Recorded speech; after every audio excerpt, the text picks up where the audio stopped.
Assalamualaikum dan selamat sejahtera. Kami dari kumpulan Kuih Koci, saya Syazah Izaini binti Zulkifli dan ahli-ahli kumpulan saya yang lain akan membentangkan mengenai Malaysian Vlog kepentingan berpersatuan. Apa yang anda faham mengenai kepentingan berpersatuan di Malaysia? Menurut Kamus Dewan Bahasa dan Pustaka DBP, edisi keempat, persatuan bermaksud gabungan, ikatan atau kumpulan yang juga bersinonim dengan perkumpulan. Ia juga merupakan satu badan, pertubuhan, organisasi, yayasan dan perbadanan atau seangkatan dengannya. Persatuan atau dalam bahasa Arab disebut jamaah, iaitu berkait rapat dengan amal ijtimai yang bermaksud aktiviti kemasyarakatan. Menurut Dr. Yusuf Qardawi ada menyatakan antara bentuk amal ijtimai adalah seperti membina masjid, menubuhkan persatuan dan organisasi yang mengendalikan urusan agama sama ada dikehendaki oleh Kementerian Wakaf atau pertubuhan-pertubuhan bukan kerajaan NGO. Salam sejahtera, nama saya Muhammad Syahnizuan dan saya akan terangkan tentang badan bukan kerajaan di dalam Malaysia. Badan bukan kerajaan merupakan satu kumpulan yang dibentuk berdasarkan kepentingan umum di antara ahli-ahli sebuah persatuan atau badan. Antara persatuan badan bukan kerajaan yang aktif di dalam Malaysia iaitu Dewan Perniagaan dan Perusahaan Malaysia. Pertubuhan ini diasaskan oleh golongan etnik sama ada peringkat negara ataupun persatuan.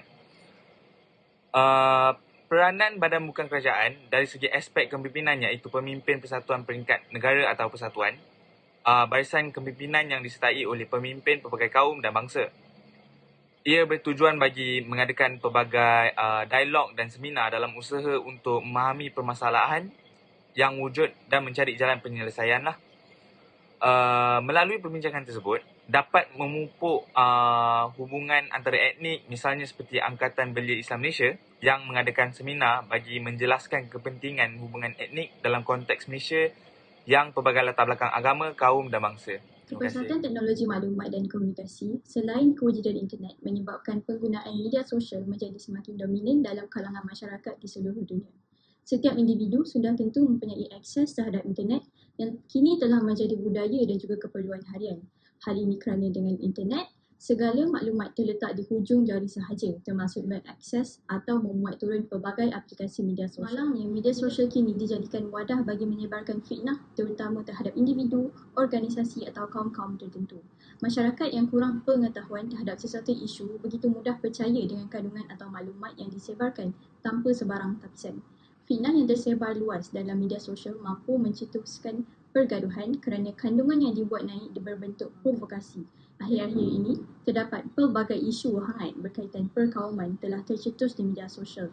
Hal ini telah memberi kesan kepada masyarakat, terutama sekali hubungan rakyat dalam negara yang berbilang kaum. Berkata, pengguna media sosial perlu berhenti berkongsi cerita yang tidak disahkan kebenarannya kerana ia hanya membuatkan masyarakat berpecah belah. Sementara itu, ancaman perpaduan kaum di Malaysia dilihat jelas melalui ideologi politik, sama ada daripada parti maupun pemimpin parti politik itu sendiri. Perbalahan antara pemimpin politik menjadi punca kemarahan rakyat. Suara lantang pemimpin politik mempertahankan ideologi dan juga kepentingan masing-masing seolah-olah tidak mempedulikan rakyat. Faktor ataupun punca kesatuan kaum di Malaysia yang seterusnya adalah sistem pendidikan yang terasing.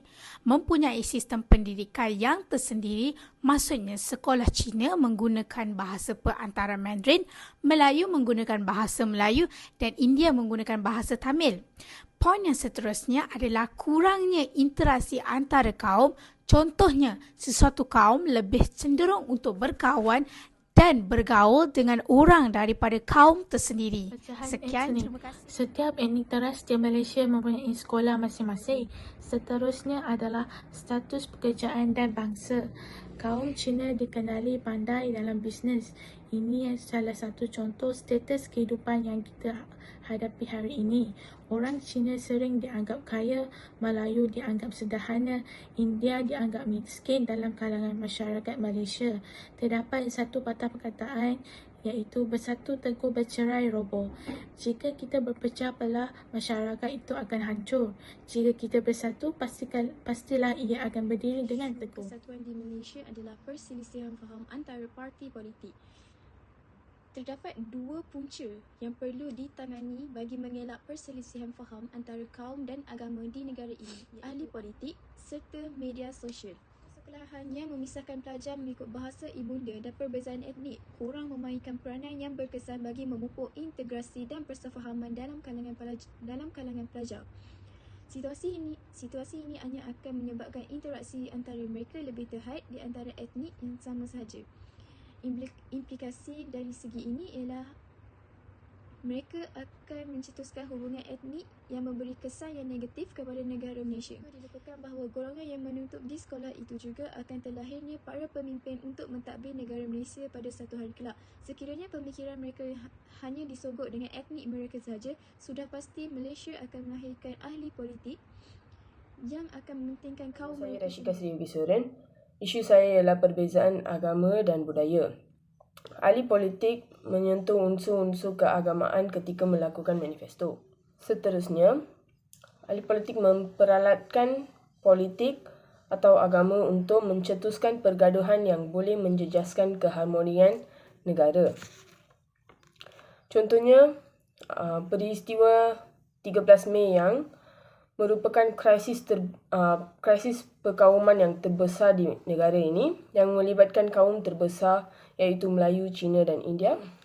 Dalam pertelingkahan itu, seramai 196 orang telah terkorban dan 149 orang telah tercederah. Yang ketiga, layanan berat sebelah oleh tentera Jepun. Yang pertama, masyarakat Cina dilayan teruk berbanding bangsa Melayu. Contohnya, pada zaman pendudukan Jepun, masyarakat tanah Melayu telah dilayan secara berbeza-beza. Masyarakat Cina umpamanya telah dilayan dengan begitu teruk oleh tentera Jepun berbanding dengan orang Melayu. Keadaan ini berikutan Jepun yang pernah berperang dengan China sebelum ini menyebabkan perasaan saling mendendami antara satu sama lain masih segar dalam ingatan.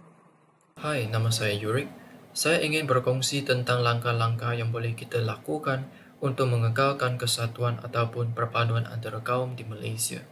Salah satu tindakan yang boleh kita laksanakan adalah kerajaan mesti menyatukan institusi pendidikan dari peringkat rendah.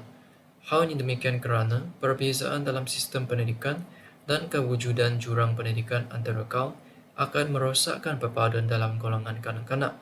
Oleh itu, institusi pendidikan mesti dinyatukan di bawah satu sistem untuk memberi pendidikan yang sama dan terbaik kepada semua pelajar tanpa mengira latar belakang mereka.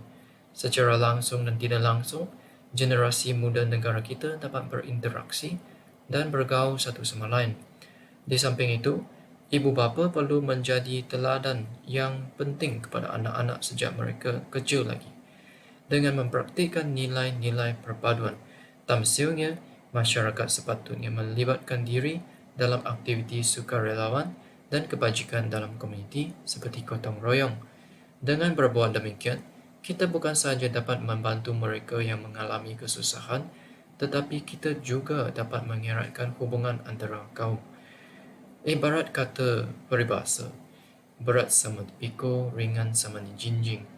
Nilai kemanusiaan ini jika diterapkan dalam setiap individu, pastinya perpaduan antara kaum tidak akan menjadi masalah kepada negara Langkah-langkah kita. untuk mengekalkan kesatuan ataupun perpaduan kaum di Malaysia. Jadi, pemimpin negara dan semua ahli politik seharusnya menjadi teladan dan model yang baik dengan menghindari diri daripada perbuatan yang akan membangkitkan isu perkauman. Misalnya, pihak berkuasa tidak seharusnya membincangkan perkara-perkara yang sensitif secara fizikal di atas talian. Hal ini kerana kelakuan tersebut akan menimbulkan pertelingkahan antara kaum dan keharmonian antara